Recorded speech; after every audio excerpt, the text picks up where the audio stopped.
Okay, folks, it's your buddy Mike Messier, Mike's Instant TV review, Hulu TV series review of a new show. I guess not that new, but 2023, and it's titled Unprisoned. So if you haven't seen this show and you happen to find my review here on One Mike Messier on YouTube, or if you're a wonderful subscriber and you just happen to see this and you're wondering what's this Unprisoned, I didn't know either. I happen to be on Hulu, and I was just digging, looking for something new to watch, and there's so many wonderful things through all these streaming devices, movies, and it's so easy to go through all these thumbnails and just get confused. But I saw Kerry Washington's lovely face, and I do consider myself a fan of hers ever since the show Scandal. Now, in full disclosure, I only watched, I believe, the first 2 seasons of Scandal. And check this out, I actually watched it on DVDs that I borrowed from the library, yes. And that was about 5 years ago, because I was taking a class with Shonda Rhimes on Masterclass. When I say take a class, Masterclass, if you don't know, or if you've heard of it and never tried it, it's this website with all these wonderful classes, and it actually is worth the money. I had it for 4 or 5 years. Shonda's class was quite good. When you say class, it's not like you're in a classroom. It's like an online thing. You do it at your own pace. Nobody's grading you. It's basically like a really better version of YouTube. Just really good videos, well produced, of people that know what they're talking about. Does taking any of those classes lead directly to career success? Maybe, maybe not. But in any event, that's how I got to know Kerry Washington, was through Scandal, because I took the Shonda Rhimes class. So that, knowing Kerry Washington and her prowess as an actress, and I really do enjoy her. In fact, if I ever got to the point where I could finance my film based on this novel, Fight or Play Basketball, that I wrote, this character, and know that young lady is just a person in the picture. But I would, the Kerry Washington actress, I would like for my story here. So I'm a fan. So I wanted to see what she's up to in this Unprisoned, and then I see good old Delroy Lindo.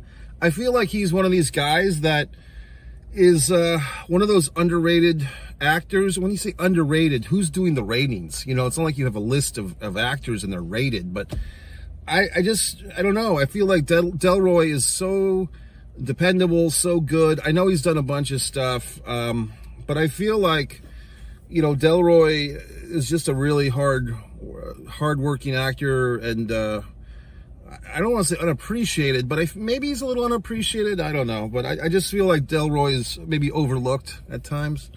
But I've always enjoyed his stuff. I can't name you my 10 favorite Delroy Lindo roles or anything, but I always like seeing him. And as one of the characters points out to Edwin, his character in this, you look like you haven't aged. So I saw the first 2 seasons. Now you might be catching on that I like this show. I'm just speaking positively, by the way. I'm low on sleep right now, partially to blame for this series, because I kind of binge watched it. In basically 2 days, I watched the first 2 seasons, and my sleep's all screwed up, but I wanted to just express myself. And there's one creative thing in this show that I feel is a kind of a risk that I think succeeds despite itself. And watching it, I'm kind of like, because I've taken screenwriting classes and stuff, and I'm seeing that this show is kind of doing something that a screenwriting teacher of mine once advised not to do. And the show is kind of doing that, but kind of pulling it off. So I'll get to that later.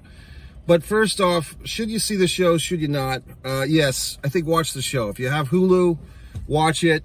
If you don't have Hulu, it's probably worth getting a trial, or just paying month to month to bang this out in a couple of days. Or if you're at a friend's house, or if you have an Airbnb coming up and they happen to have Hulu, I think it's worth watching. And you'll probably find, like myself, it's bingeable. And it's kind of contained. And what's also nice is that I think the new gimmick now with some of these series is like they're releasing 1 new episode every Sunday. Well, if you're new to Unprisonable like I am, all the shows that we have so far are done. They do kind of leave us on a cliffhanger at the end of season 2, which I just saw like 3 hours ago. And now I'm kind of like, God damn it, will they have a season 3? I really hope they do, because I want to see what happens. What's the story about? God, it took me a while to get there. You basically have a woman, Kerry Washington plays, I believe the name is Paige Alexander. Kind of a name that's a little familiar, like it sounds kind of like the name she had on Scandal. I can't remember what that is off the top of my head. But Paige Alexander is a therapist, professional therapist. She's raising her son, who appears to be 16 or 17 years old. I think he's a junior or a senior in high school when the show begins, because they're talking about him going to college and stuff. So she's raising him on her own. There's really not a lot of talk about the father of her kid, although her son seems to be biracial, like it just seems that way. The kid's kind of an introvert. His name is Finn. Introvert. He stays at home a lot. He plays video games a lot. He's, as far as we see in the first 2 seasons, he's really not dating any girls. He doesn't have a lot of friends. He seems like a nice enough kid, but he kind of just, like a lot of people these days, gets his human activity through the video games and so forth. Later, I guess spoiler, we discovered that he's got some type of general anxiety disorder.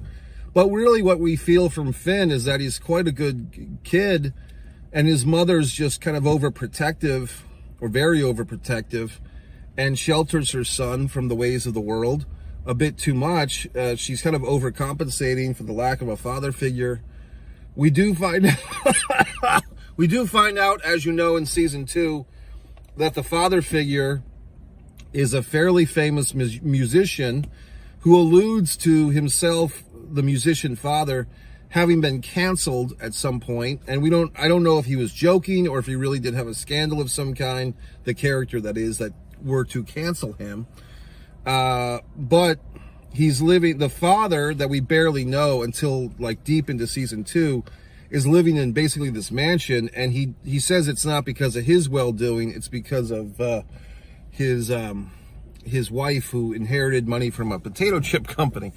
Once upon a time, there was a potato chip company in my family, but that was many decades ago. The Blackstone Potato Chip Company, which was a Rhode Island thing. I think it's long since passed, but when I was a small child, I got to go see the potato chips getting hot. I mean, that was the best potato chip I ever had when I was 5 years old. Like a fucking factory, and the potato chips are coming right out, and I was able to put my little gritty 5-year-old hand on it and pull up a potato chip. So, in any event, I do have something in common with the character, I guess, for the potato chip lineage. Moving forth, but what's the real gimmick of this story? Why is it called Unprisoned? That brings us to Paige's father, who's been an in and out of prison type of individual. Delroy Lindo plays Edwin, or Eddie. He was born Eddie. He chose the name Edwin. Alexander is Delroy Lindo's character. This is a really great character for Delroy, and this character is kind of like a Yoda. Like, he's just, he's been in jail, but he's not ignorant to the ways of the world, and he has this street sense, and he has this sense of non-snitching, and all these good ethical things that you learn in prison or having the street life. Edwin, he did an extra 17 years in the big house because he wouldn't snitch. Now, that might be a good topic, because the daughter, she always has a reason to get angry with her father, and that's part of the metaphorical name of the show. It's literally Unprisoned. That's the term that the guidance counselor, the prison counselor Mal, uses when he's releasing, I think in the first episode of season 1, he's releasing the paperwork and everything for Edwin to get out, and he uses the term, how does it feel to be unprisoned, or this is the unprisoning process. It's pretty intense stuff. This show is labeled a comedy, but to me, you mind?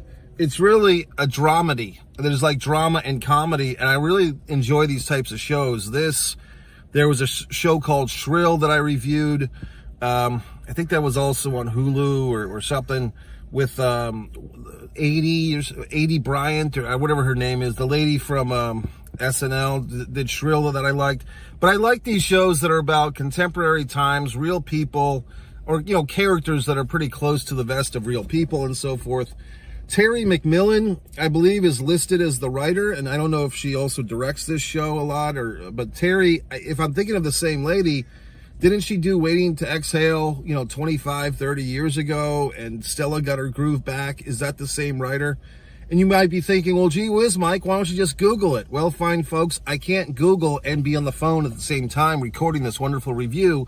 And the other aspect of Mike's Instant Movie Reviews, in this case, Mike's Instant Hulu TV series review, is I like to come at you pretty raw, and I like to have any, thought that I might have, or is this actor this, or did this person do this? I like to just freeform, and I don't like to cross-reference the fucking facts, because this is my raw take on it, understand? So I might have some facts wrong, and you're welcome to write in the comments, oh, you got all these goddamn facts wrong. Fine, but I'm just giving you my raw opinion here, okay? Isn't that exciting? So what else? The thing with therapists creatively, and I've written screenplays, folks, if you don't know me, I've had some made, I've made some films, I've done some things. Screenplays,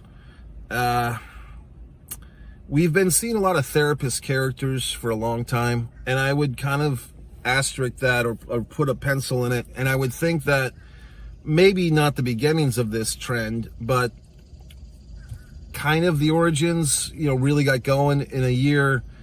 Was it 1996 or 97, or maybe it was 98, that I think The Sopranos TV show came out.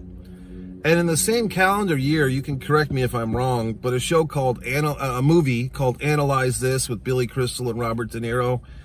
And you might have seen that movie. There was a sequel, Analyze That. But believe it or not, Analyze This and The Sopranos, by all accounts, I think they came out within 2 or 3 months of each other. Or maybe a little bit more. But I think within the same year, within 12 months, the movie Analyze This was actually pretty successful, because Robert De Niro was starting to get into comedy with the Meet the Parents movies, and then Analyze This. Billy Crystal was such a well-loved guy. Even in 98, he was kind of on the tail end of his huge run. Billy Crystal was kind of the man of the, mid-80s to like late 80s to mid to late 90s. Billy Crystal was huge. And this was kind of like one of Billy's last huge things, was working with De Niro. And Billy Crystal played the therapist to a gangster played by De Niro. And then The Sopranos was out. And The Sopranos, the first couple of seasons, were really about Tony Soprano seeing a therapist to talk about his mother issues. And unfortunately, and I think the show was never the same, in my opinion, after the first season of The Sopranos, the mother actress passed away in real life, and they had to write, they to their credit, they didn't replace her with another actress. They killed off the character too. And I do feel The Sopranos suffered from that. But the point is, that's 2 movies in 1 year where you had a gangster talking to a therapist. And we've seen this in so many movies. And I guess for me, I wrote a screenplay where there's a therapist character. And I think it's kind of a crutch, to be honest with you, at this point at least. I think at the time of The Sopranos and Analyze This, it was novel. And I wrote a stage play titled Victorious that I rewrote as Wrestling with Sanity. And at the time I had my thing on stage, it was still kind of novel or exciting. But I think therapy is just overdone now. I think as a creative thing, because it's kind of an easy go-to. It's like, if you want to have a character talk about shit, then they can, talk about it with a therapist, and all these things can happen. And if you really think about it, we could have more shows where people go to the barber, like Barbershop. That's an extreme, but you get what I'm saying. Like, you could just have friends, just not the fucking, Courtney Cox friends, but just people talking to their friends or whatever the fuck. But somehow the therapist thing has become this kind of go-to thing now, which I think is cliche. But here's what Unprisoned does that's kind of nice. Instead of a character going to the therapist in this show, the therapist is the main character. So that's kind of cool, because, I don't think we've seen a lot of the therapist, the one that's all fucked up. And in this show, eventually, Paige takes her family, Finn and her father, Edwin, and they go see another therapist played by John Stamos, which I thought was kind of interesting because when that character is introduced, I thought that the John Stamos character, I thought he was going to be playing himself, basically, like John Stamos as John Stamos, but he's actually playing a character. Sometimes these shows like Curb Your Enthusiasm pull shit like that. Like if they have a famous person, Sienna Miller was on Curb Your Enthusiasm in one of the later episodes or seasons. And the famous people, it's kind of a thing with me, it's Curb Your Enthusiasm. It's like a Goofy and Pluto thing. Like, are you famous enough on Curb Your Enthusiasm? Is your level of fame so much that you just play yourself? Or even in Vince Vaughn's case, he's playing a character, which it seems a little across the board, because I would kind of argue that Vince Vaughn, at least at one point, was a lot more famous than some of these other people like Richard Lewis, rest in peace. I like Richard Lewis, but you got to think that Vince Vaughn was more famous or successful at his peak than Richard Lewis ever was, yet Vince has to play a character, and you know, Ted Danson's playing Ted Danson. It's across the board with that show. That's what I thought we were happening here with John Stamos, but no, John Stamos plays this other character who's like an unlicensed therapist. I was going to say the term that I used for my stuff with the therapy character, but John Stamos, his character is able to dig even deeper with these folks. Also, we find out that when there's another character that's great on Unprisoned, the Nadine character, not a whole lot of characters in the TV world with that name. And she is like the love interest or the hookup buddy of Edwin. Like, and also, you know, she was raising, although it's not her child at all, and she had no legal reason to raise her, but somehow she raised young Paige for 10 years, from 8 to 18. And so many characters. And then the Mal, who's another guy, he's the prison, not the parole officer, but like kind of a job counselor guy for Edwin. Is he his parole officer? I don't think so. I think he's more like a career counselor guy. But anyway, Mal becomes a love interest to Paige, as we know. Very exciting. Who else? Then there's like some secondary characters. Edwin's got some friends, you know, that he keeps in touch with, that it's kind of like these guys on the shady side of tracks a little bit. They're his old, you know, running buddies in crime and stuff.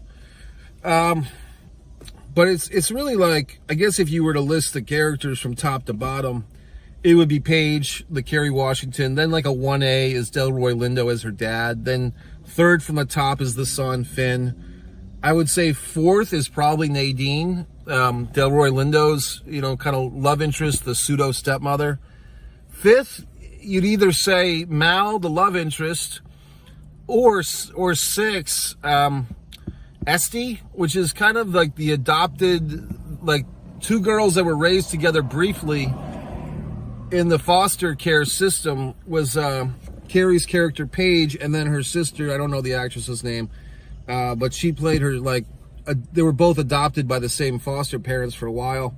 That gets a little confusing. That background stuff's a little shaky because Paige has a lot of antagonism towards Nadine. We find out, you know, Paige accuses Nadine of leaving her behind at a truck stop, and she was having bipolar breakdowns and was in the crime world, or, you know, some stuff like that. But Paige is kind of looking for approval. It's another theme of this show, is a lot of the characters are looking for approval. They're trying to settle old grudges. We have like these little cutaway stuff when they're like fighting or wrestling or boxing each other in these fantasy sequences. I guess I want to get to my thing here with the show, a risk that it takes creatively that seems to be working despite itself, because in a way, watching it, I'm kind of cringing on the inside, but I'm also like, it works for this show. It's a theory that I learned. I didn't come up with this theory. Give credit to a gentleman, Christopher Menzel, was a screenwriting teacher I took years ago at the University of Rhode Island in a summer class. And Christopher had this theory that he shared. I don't know if he got it from someone else, but that's where I'm getting it from, of double mojos. Well, what's a double mojo in a script or a story? Well, basically Christopher's saying, or he said at the time, you could have a script where there's a talking basketball and that would be like a funny, talking basketball movie. Like the basketball itself is talking, right? But then you could have a ghost movie where there's a ghost. But if you put a ghost and a talking basketball in the same movie, the audience would bail. So you could have a talking basketball and the audience will buy into it. Oh, cool, the talking basketball movie. You could have a ghost movie. Oh shit, it's a ghost. But if you hammer fucked the ghost and the talking basketball together, you're going to lose the audience. They're not going to buy it. This show, Unprisoned, I feel, and it's not just an example of a talking basketball and a ghost. You could have a bunch of different things. But basically, one fantasy or one magical or one hyper reality, whatever you want to call it, something outside the grid of normalcy. You could have one of those, but that's all you get.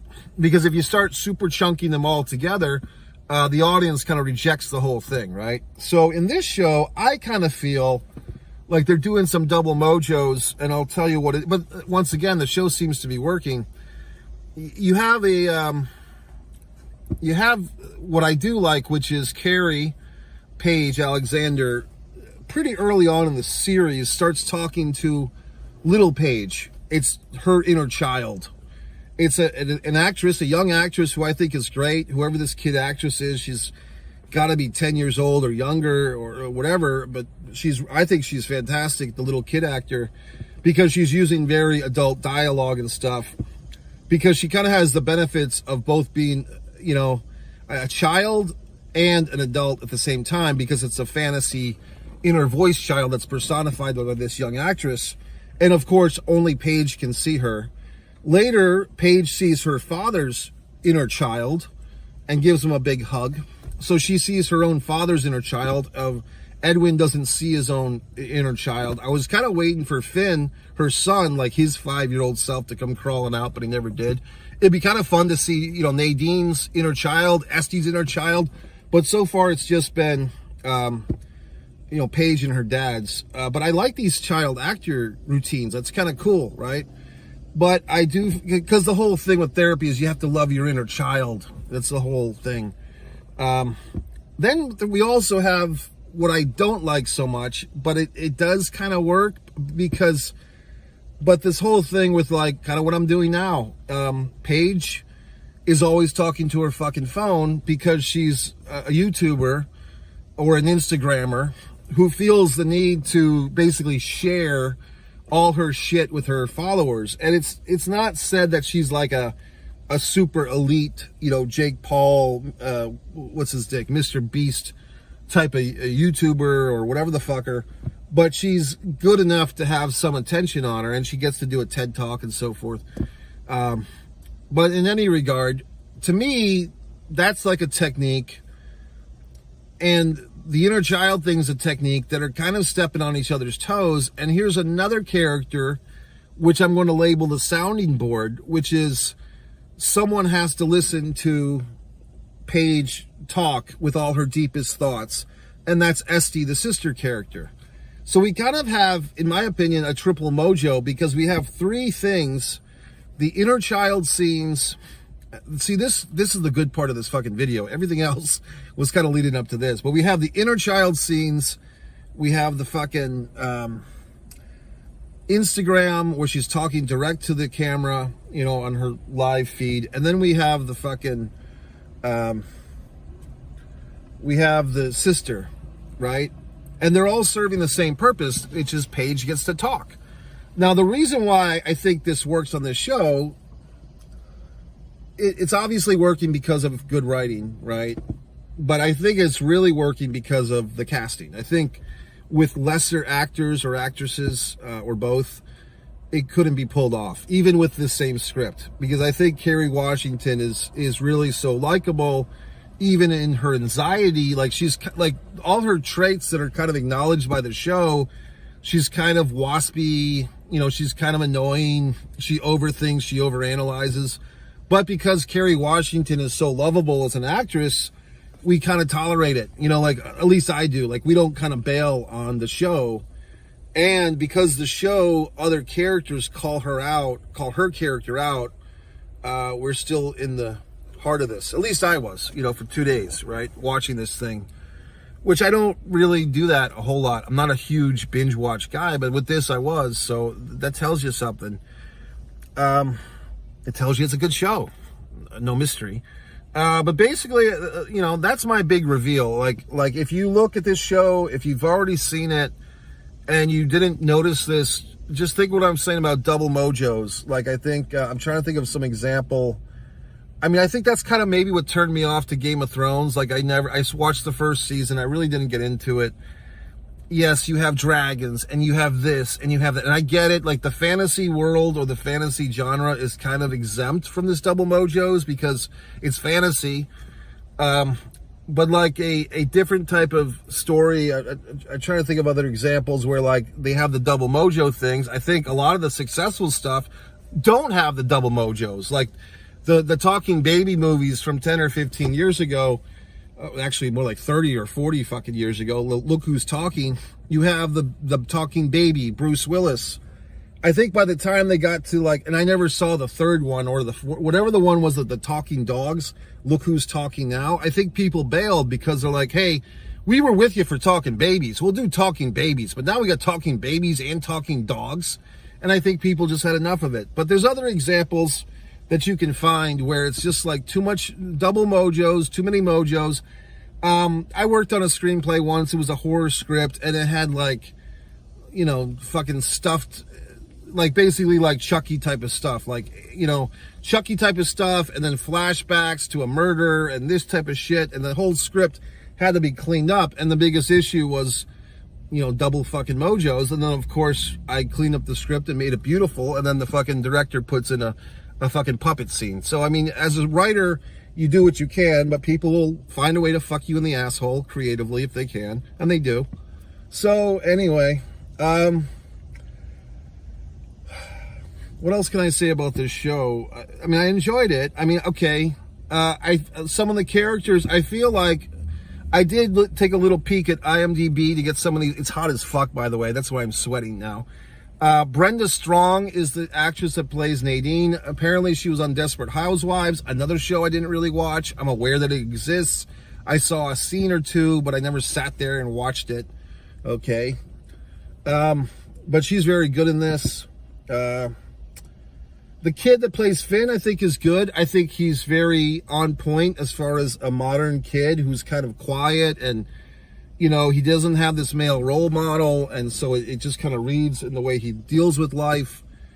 What else? Was there anything that I thought that, at least in this season 2, and I watched them all basically together, but the father of Finn is just kind of crammed in there real quick. I would say, if anything, this show really does a good example of like every single dysfunctional fucking family thing you could have, like the foster kids or my daddy went to prison or whatever the fuck. Like, everyone's got something here.